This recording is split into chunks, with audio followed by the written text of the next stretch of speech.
Yes. Bonsoir Yasmina Bonsoir Claire. et bonsoir à tous. Bienvenue dans l'Almanach des Fées Célestes.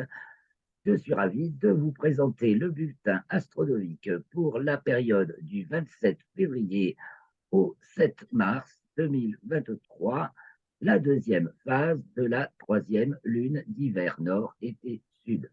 Donc, du premier quartier, le 27 février, à la pleine lune le 7 mars. Donc, pleine lune, le 7 mars, c'est celle qu'on appelle la pleine lune des vers, celle de la troisième lune d'hiver, où le sol commence un peu à se réchauffer, les jours rallongent, et donc les vers se réveillent dans le sol et commencent à bouger dans le sol et remontent à la surface. Donc, elle est traditionnellement, dans nos régions du moins, ou sous nos latitudes, appelée la pleine lune des vers. Alors, on va voir un petit peu tout ça et tout ce qui se passe au cours de la semaine. Le gros événement visuel, ça va être la conjonction Vénus-Jupiter le 2 mars, à ne pas louper, à suivre tous les jours de la semaine.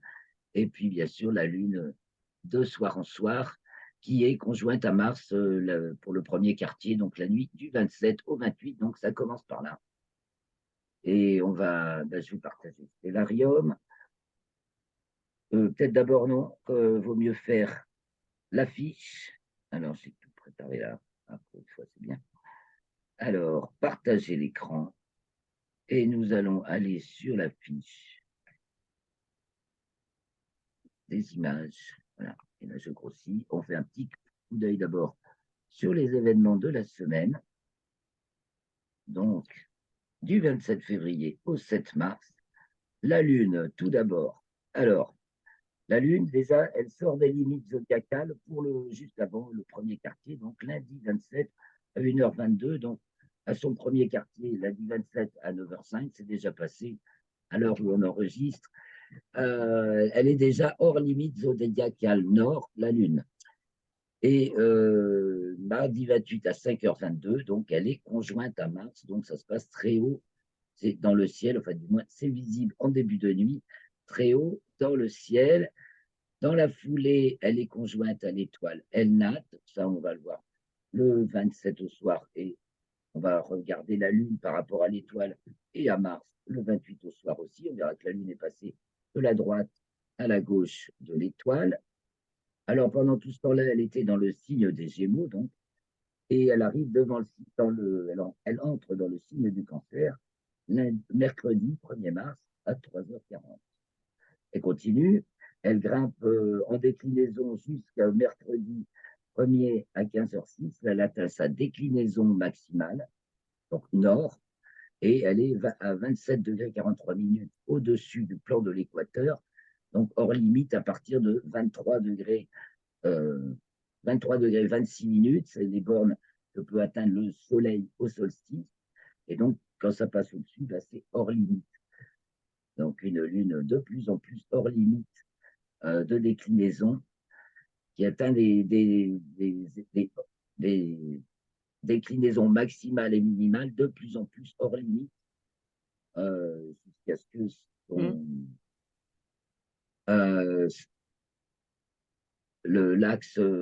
l'axe du dragon, donc l'axe des nœuds, correspondent, qu'elle soit à sa latitude maximale, quand elle est à sa déclinaison maximale, et là, c'est le maximum de déclinaison plus la latitude, donc ça va lui donner jusqu'à 28 degrés pour atteindre de déclinaison.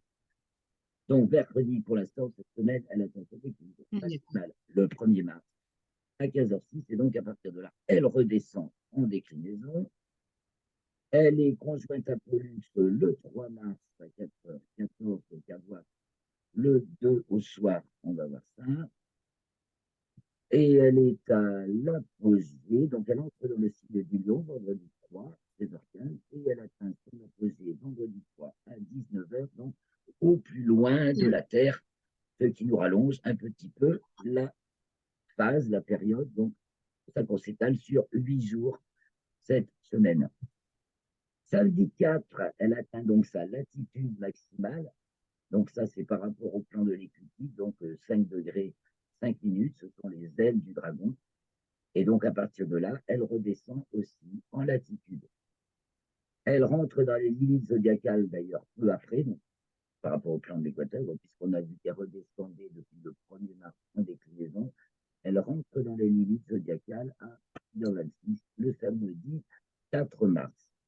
Et elle est conjointe à l'amas de la Cresse, ce que l'on pourra voir dans le ciel le 3 au soir. On repérera l'amas de la Cresse, non loin de la Lune, un petit peu en dessous. Alors, pour finir, l'indice 6, elle entre dans le signe de la Vierge à 4h38. Elle est donc conjointe à l'étoile Régulus, Alpha du Lion, puisque de nos jours, Régulus marque le 1er degré, signe de la Vierge, ce qui ne durera que 72 ans, donc c'est provisoire, mais en ce moment, c'est comme ça. Et donc, c'est un bon repère. Les Pléiades marquent le 1er degré du signe des Gémeaux et Régulus marque le 1er degré du signe de la Vierge. Encore la Lune, le Soleil ou une planète est conjointe à l'une de ces étoiles, vous savez, ça nous indique parfaitement sa longitude écliptique.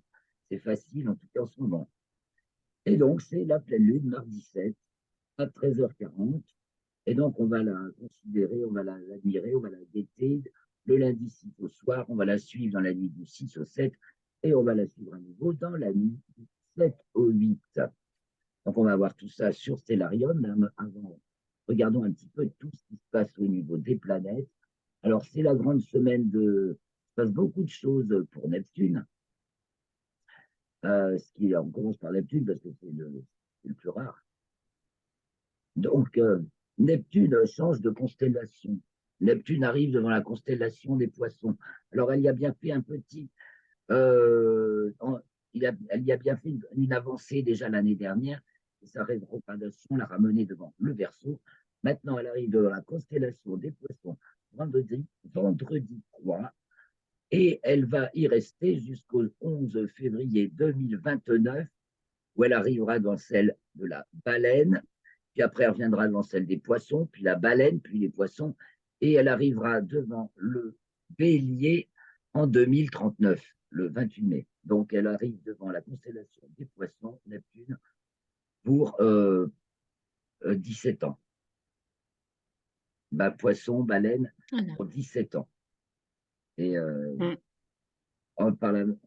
même un peu de temps, à peu près en même temps, samedi 4 à 19h06, c'est un phénomène annuel en géocentrique. Par contre, ça n'arrive que tous les 164 ans en héliocentrique, puisque c'est Neptune. Mais en géocentrique, tous les ans, elle monte un peu en latitude, elle descend un petit peu, c'est ça, en latitude. Donc, elle atteint son petit palier de latitude maximale, et qui est en latitude sud encore, et elle descend ensuite jusqu'au 28 septembre, donc elle a moins 1,10 de latitude sud, mais globalement, en fait, elle descend. En héliocentrique, elle descend, et donc même en géocentrique, ces petites vagues descendent progressivement. Et puis voilà, pour Neptune. Alors, il y a aussi Saturne qui en marque une, parce que, et en plus, c'est consécutif à la pleine lune, Saturne, et entre dans le signe des Poissons. Elle aussi, c'est pour un certain temps, moins long que Neptune, quand même, jusqu'au 25 mai 2025. Saturne va rester dans le signe des Poissons. Donc, voilà une page qui se tourne. Mais Saturne et Neptune, ce sont pas des planètes. Elles s'entendent bien comme planètes. Elles se disent bonjour, elles se font des sourires. Ou il y a une Oui, un peu. signification dans le. On regardera ça tout à l'heure dans les commentaires astrologiques, dans le RET, parce que Ok. là, elles font la boucle de l'existence à la transcendance, Saturne, et de la transcendance à l'existence, Neptune. Donc, c'est comme un cercle, on peut appeler cercle fou. Après, dans le ciel, il y aura, quand il y aura une conjonction Saturne-Neptune, c'est une bonne question. Saturne se rapproche de Neptune, on étudiera ça encore tout de suite, mais on va se rapprocher d'une conjonction Saturne-Neptune. Alors, les autres planètes, les rapides, après, c'est Vénus, qui elle aussi arrive devant la constellation des Poissons, lundi 27 à 13h19. qui est conjointe à Jupiter. Alors ça, je vous ai dit tout à l'heure, c'est le grand spectacle de la semaine, à suivre de soir en soir. Hein. Et donc, c'est jeudi à 6h36, donc à remarquer, le mercredi 1er mars au soir, Vénus légèrement en dessous de Jupiter, et rebelote le 2 au soir, Vénus a doublé Jupiter, et elle est légèrement au-dessus, et à partir de là, on va voir de plus en plus Vénus dans le ciel du soir, et de moins en moins Jupiter, qui se rapproche du Soleil et va y être conjointe en avril. Non, si, on va voir ça tout à l'heure. Et ensuite, Vénus, alors en héliocentrique, elle entre dans le signe des Gémeaux le samedi 4 en héliocentrique. Hein. Ça veut dire qu'elle était avant le signe du Taureau. Alors qu'en géocentrique, donc, elle est avec Jupiter dans le signe du Bélier. Voilà. Donc elle est Bélier en géocentrique et Taureau puis Gémeaux en héliocentrique. Gémeaux jusqu'au 23 mars. Il nous reste Mercure, Mercure, donc qui, elle, arrive devant la du Verseau et qui va y rester jusqu'au 16 mars. Ensuite, en héliocentrique, qui est conjointe à Pluton jeudi 2 et qui est conjointe à Saturne le même jour en géocentrique. Donc ça, par contre, ça ne peut pas se voir. Les deux planètes sont trop proches du Soleil, sont dans le ciel du matin. Et donc, pareil, à partir de là, Saturne se lève avant Mercure dans le ciel du matin. Mercure se lève de plus en plus proche du Soleil et va bientôt être en conjonction inférieure à vérifier. Mercure toujours jeudi 2, alors elle entre dans le signe du Verseau en héliocentrique et dans le signe des Poissons en géocentrique. Voilà, comme ça on la suit, on a sa double signature intrinsèquement Verseau et concrètement, manifestement, Poisson. Donc ça donne ça donne après astrologiquement des tableaux assez plus complets, plus nourris. Voilà, Mercure encore, elle atteint aussi sa latitude minimale. Vous remarquerez que le même jour, Mercure atteint sa latitude minimale et Neptune sa latitude maximale par rapport au plan de l'écliptique. Ça tombe le même jour. Alors le minimum, c'est -2 pour Mercure et c'est -1 le maximum pour Neptune. Voilà, alors maintenant, qu'est-ce qui se passe en plus? Bon, sur la fiche, le bas de la fiche, vous avez donc les levées, culminations, couchées du Soleil et de la Lune. Donc chez moi, évidemment, il faut adapter aux différents lieux. Vous avez les constellations, la Lune devant les constellations, donc elle passe de Taureau à Lion, puisqu'on va la voir devant les étoiles des Gémeaux et du Cancer avec l'amas de la crèche. Il faudra l'admirer.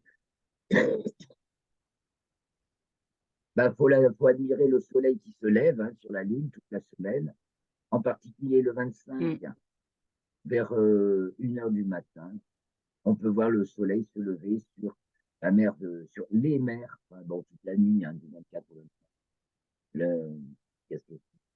On peut admirer le lever de la nuit sur la mer de la tranquillité et de la sérénité et identifier le cratère Posidonius qui est en bonne posture. Voilà, alors les planètes, il y a du shift. Hein. C'est donc Neptune qu'on voit plus du tout, la première à se coucher, à 19h40. Ensuite, on a Jupiter et Vénus. Donc Jupiter en premier, puis Vénus en deuxième, à partir du 2, qui elles sont immanquables, même en ville. Ensuite, il y a Uranus qui se couche maintenant à 0h10, qui est encore tout à fait intéressant à chercher, à observer. Mais bon, la Lune est entre. La Lune, c'est pas la bonne semaine pour regarder. On peut toujours la trouver, Uranus. Et déjà, c'est pas facile avec la Lune, ça l'est encore moins. Et Mars, donc, à laquelle la Lune est conjointe la nuit du 27 au 28, le 28 vers 4 heures. Et en toute fin de nuit se lèvent Saturne et Mercure. La comète s'estompe Il n'y a pas d'autres comètes particulièrement brillantes en ce moment. Il y en a, mais c'est des magnitudes élevées. Et puis, on peut toujours observer les satellites de Jupiter tant que Jupiter n'a pas complètement disparu. Donc, je vous note quelques phénomènes remarquables. Allons maintenant sur Stellarium. Donc, nous voici le 27 au soir à 19h. Ben, c'est pratiquement l'heure qu'il est. Le soleil s'est couché un petit quart d'heure plus tôt. Donc, c'est le crépuscule et tout de suite, dès le début du crépuscule, on voit qu'il est Vénus. Donc, le 27, elle est encore en dessous de Jupiter. Et donc, Vénus et Jupiter. Alors, allons un peu plus tard. On va aller au moins à 19h30. Il fait plus sombre. Donc, toujours elles sont dans la constellation des Poissons. Ben, on va suivre Vénus de jour en jour. Comme ça, on va bien voir. Alors, le 28,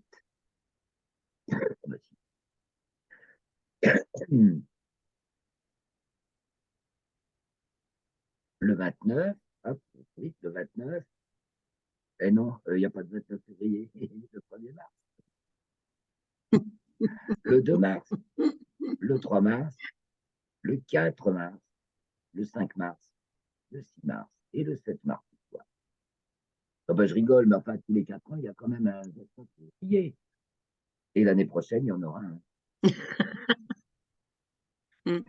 Voilà donc le spectacle le plus immanquable en ce moment dans le ciel du soir à suivre chaque jour de la semaine, parce que c'est intéressant de voir le déplacement des deux planètes l'une par rapport à l'autre.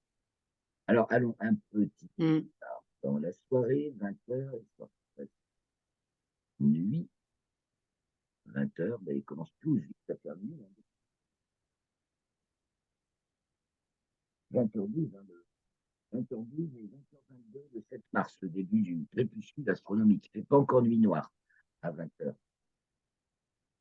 Alors, on lève les yeux et on regarde là-haut, là-haut, là-haut, là-haut, là-haut, là-haut, là-haut, très, très, très haut.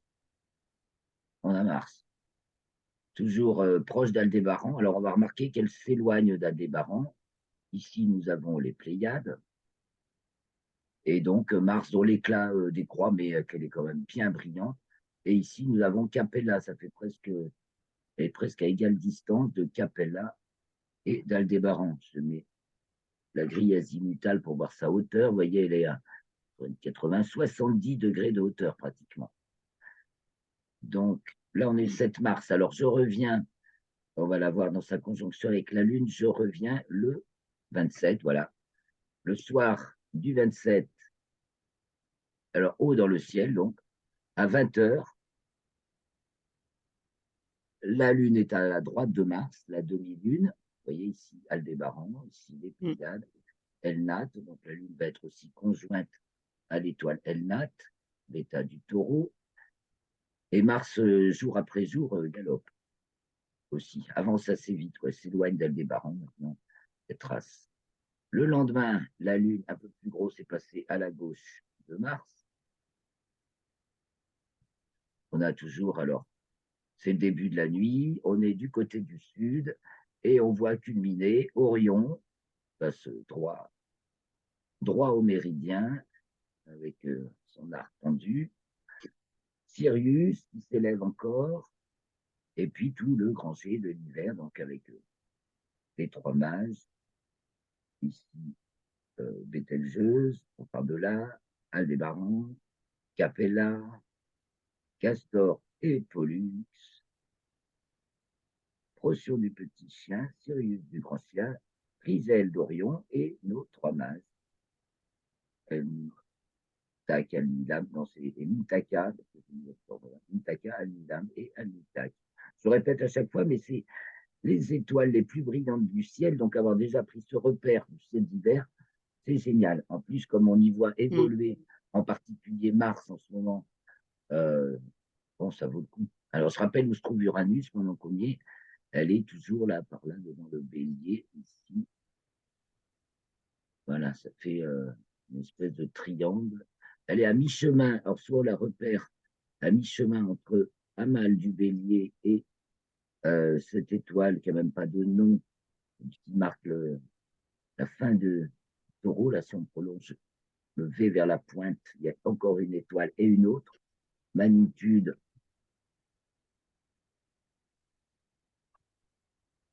magnitude 3,6. Bon, Mais en c'est fin de compte, assez Uranus, brillant. Et c'est Oméga, Omicron du taureau ou un taureau. Voilà, donc avec des jumelles, mettez Uranus au milieu de tous ces astres. Uranus est plus, Et puis, Uranus est plus proche du bélier que du taureau.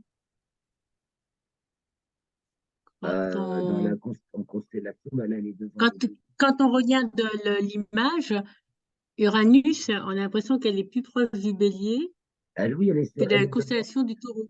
Ah, elle est devant la constellation du bélier pour un moment encore. Elle est dans le signe du Oui, taureau, devant la constellation du bélier pour un bon moment jusqu'en ouais. 2023. C'est marqué dans l'article. On peut aller le vérifier. L'article est là. Alors, c'est une prévisualisation. Et on peut aller voir Uranus. Et Uranus. Euh, constellation. Jusqu'au 23 mai 2024, elle est devant le bélier et en signe. Et elle est dans le signe du taureau jusqu'au 7 juillet 2025 en géocentrisme. Et puis elle y reprend encore un tour entre 2025 et 2026. Je reviens sur Stellarium. Alors nous, Titan Uranus, je peux mettre les noms. Ça, c'est le bélier, ça, c'est le taureau. J'enlève les limites, qui sont purement arbitraires, mais bon, voilà, c'est ça qu'on se repère. Pardon. Et donc, voilà, le début de la nuit, et à Mars, elle suivre encore, se couche vers 3 heures, entre 3 heures et 4 heures du matin, donc au cours de la nuit, enfin, on a le temps de l'admirer encore, de la voir briller tout rouge sur le ciel et de suivre le tour, voilà, parce que les heures passent, on va faire passer un peu les heures, et après on va passe les heures de la nuit, donc du côté du sud, voilà, on voit Orion qui est le grand jet d'hiver qui s'en va vers le couchant,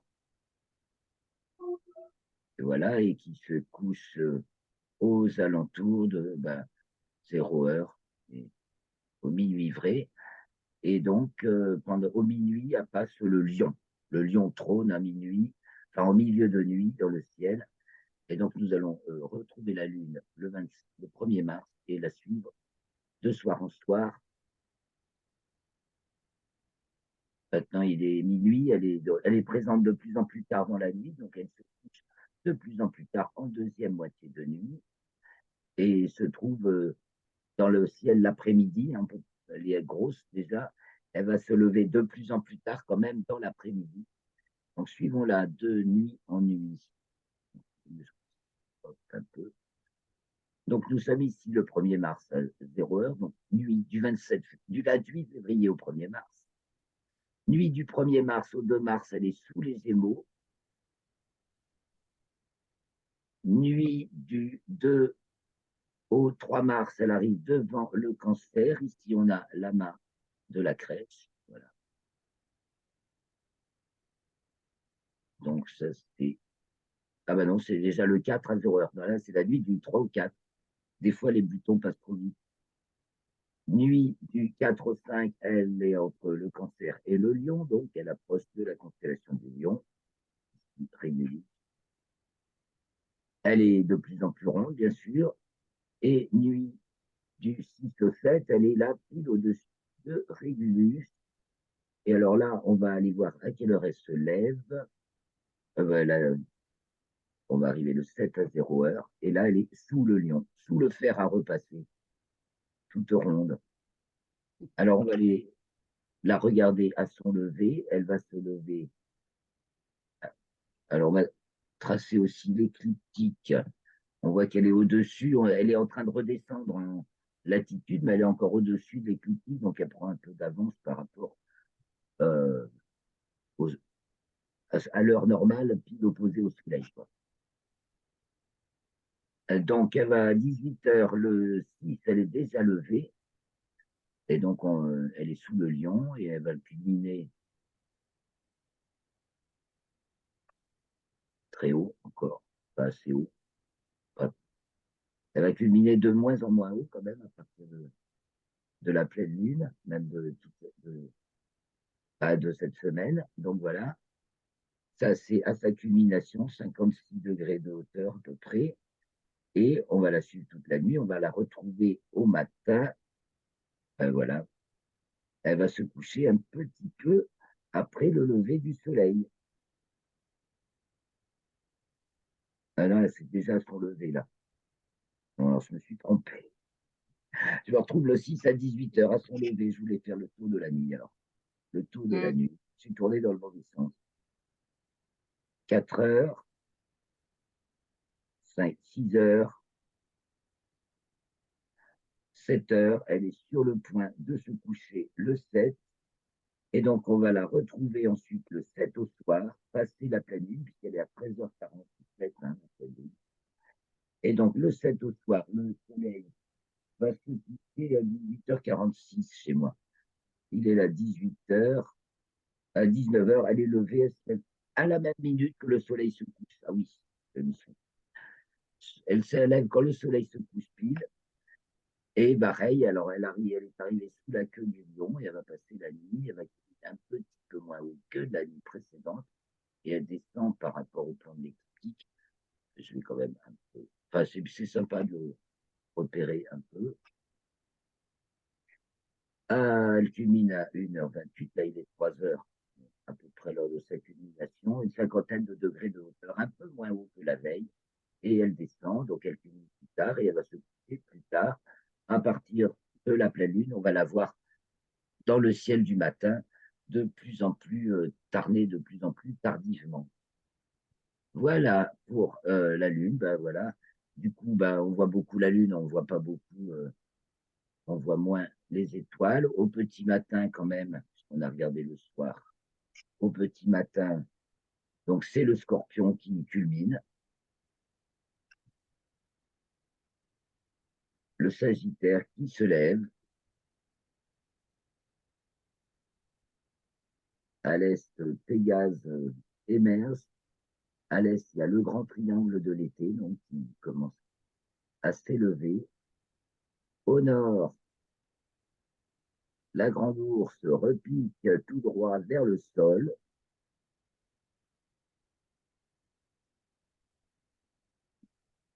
Et à l'ouest, ben, le lion va se coucher, puisque c'est le matin en ce moment. Le lion culmine en milieu de nuit, en cette saison-là, février, en février, le lion culmine au milieu de la nuit. Et nous allons garder quelques minutes pour les images que je vous ai sélectionnées et les quelques news. Alors, les images que vous avez trouvées dans l'article, eh bien, tout d'abord, des images d'aurore boréale prises en France la nuit dernière, la nuit du 26 au Oh, 27 février. Et gardez l'œil cette nuit, surtout en début de nuit, parce qu'il pourrait qu'il y en ait d'autres. Parce qu'il y a des grosses émissions de masse coronale sur le Soleil, grosse activité électromagnétique, donc il se peut qu'il y ait encore des aurores boréales visibles dans nos cieux jusqu'à voilà, jusqu'à nos latitudes. Ça a été pris dans le Pas-de-Calais, en Bourgogne et dans le Poitou, ces images.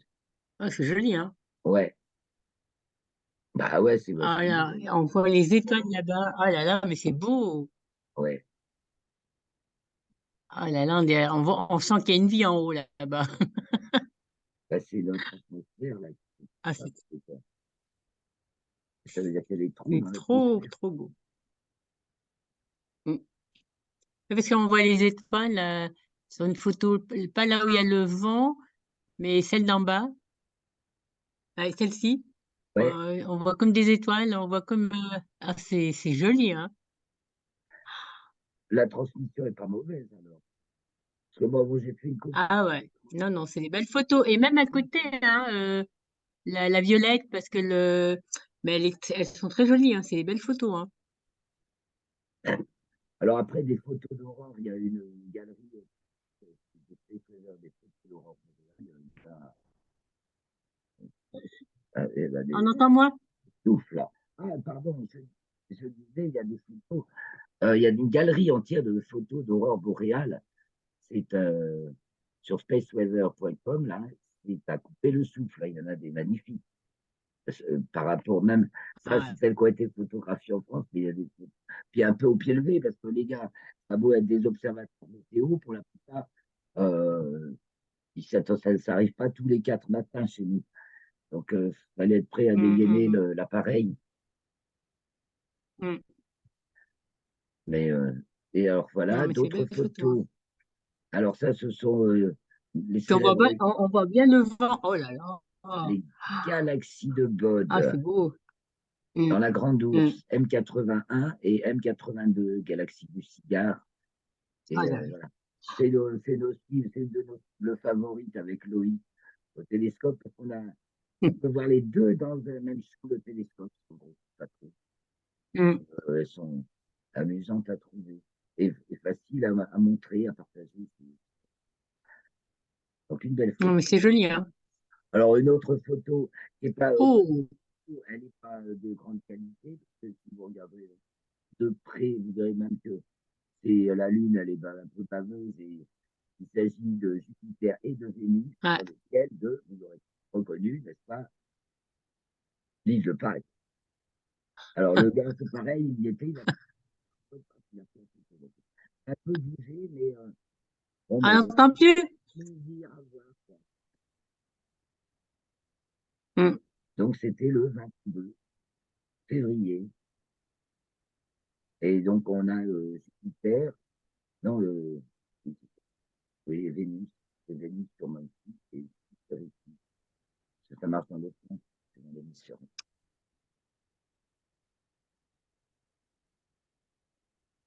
Comme c'est dans l'hémisphère sud, il faut inverser. Mais Vénus est double Jupiter, donc le 2 mars. Donc là, c'était le 22 février, donc normalement, ça va être. Et la Lune aussi. Et la pierre, on dirait un monsieur Eh bien, c'est dans l'île de Pâques, hein, qui regarde. les Ah, célèbres mais moines. c'est marrant parce que ah ouais, on dirait que c'est quelqu'un qui regarde et qui dit regardez. Et puis il y en a qui dit non, j'ai pas envie. Il C'est a ça, et ils regardent également. non, j'ai pas envie. Et ouais, c'est joli. Et oui, ils regardent tous dans la même direction, tu sais, ces grandes figures de pierre. Mm.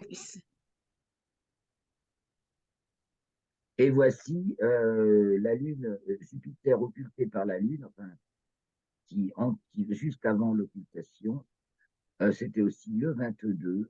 Alors l'autre doit être du 23 en fait. Oui. Le 22 février, la Lune occultait Jupiter pour le sud de l'Amérique du Sud. Donc ben là, c'était en Argentine. Et donc on voit Jupiter et deux de ses lunes qui vont bientôt disparaître derrière la Lune, la partie ombre. Donc on avait parlé d'occultation la semaine dernière. Il n'y Bon aura là, plus on de en avait communication. une et pas pour nous, mais pour l'Amérique du Sud, une magnifique à observer la Jupiter par Mm. la Lune, avec ses petites lunes en plus. Après, ben, j'ai changé voilà, j'ai actualisé le parcours de Mercure. C'est pour se donner une idée du parcours de Mercure devant les étoiles entre le 15 décembre 2022 et le 10 2029. Donc on voit ces boucles de rétrogradation, alors c'est un peu cassé, hein, parce que elle reste assez plate par rapport à l'écliptique, mais on peut voir les boucles qu'elle fait comme ça, petit à petit avec les dates.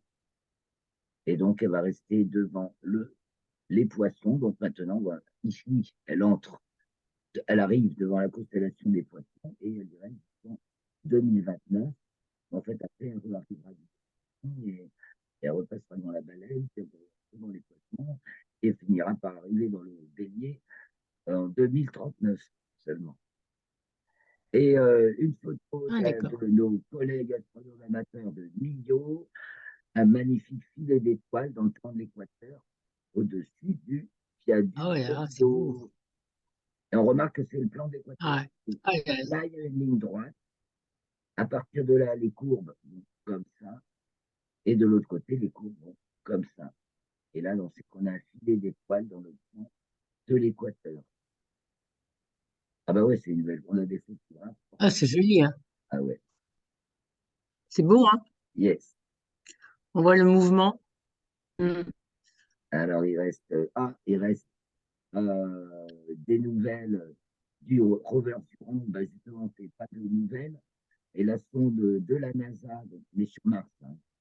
Et on est à l'emplacement du rover Huron qui a été photographié à plusieurs reprises par la sonde en orbite, Mars Reconnaissance Orbiteur, qui orbite donc autour de Mars, une sonde de la NASA, et qui a donc pris une photo. Alors, ça, c'était en 2022, entre le mois de juin, quand il a commencé son activité, le robot, et le mois de septembre, puisque ça, c'était le 8 septembre, et sur cette dernière photo prise récemment, il n'a pas bougé d'un poil depuis le 8 septembre. Donc, en fait, il a arrêté de fonctionner, mais néanmoins, il a fait plus que prévu initialement, et il a importé, ce rover a aussi apporté de précieuses informations sur la stratigraphie des couches Mm. dessous et la présence d'un lac probable. Eh bien, nous allons clôturer là ce petit bulletin Ah, c'est trop beau, hein. astronomique. Ouais. Merci Yasmina beaucoup de ta participation. C'est toi, merci Claire. C'est très très bien. Rendez-vous Moi j'aime beaucoup. lundi prochain pour la période du 7 au 15 mars, qui sera la troisième phase de la troisième lune d'hiver. Alors, bonne semaine, beau spectacle avec Vénus et Jupiter. Merci beaucoup et Merci je pense Claire. bien à vous. Ciao.